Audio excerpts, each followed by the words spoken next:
ভাই আসসালামু আলাইকুম, একটু কথা বলা যাবে?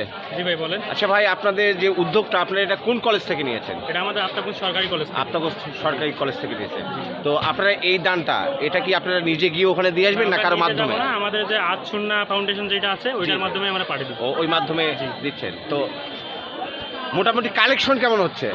কালেকশন মোটামুটি হচ্ছে, আলহামদুলিল্লাহ খুব ভালো হচ্ছে। এভাবে চললে আশা করি যে আমাদের যে দুটি মানুষজনরা আছে বর্তমান, তাদের একটু সমাধান হয়ে যাবে। আচ্ছা, আপনাদের কাছে ছোট্ট একটা প্রশ্ন, আপনারা যেহেতু ছাত্র বর্তমান, তো এই যে ভারত থেকে যে পানি বাংলাদেশে আসতেছে, বাংলাদেশে যদি একটা বাঁধ নির্মাণ করা যায়, তা আমাদের দেশের তো অর্থনীতি খুব শর্ট, তা আমরা সবাই মিলে কি সাহায্য করতে পারবো ডক্টর ইউনূসকে? অবশ্যই পারবো, অবশ্যই সবাই রাজি অলরেডি। আপনারা কি সবাই দিবেন? আমরা ছাত্ররা এক পায়ে রাজি, আমরা রাজি সব সময়। আপনারা ছাত্ররা এক পায়ে রাজি।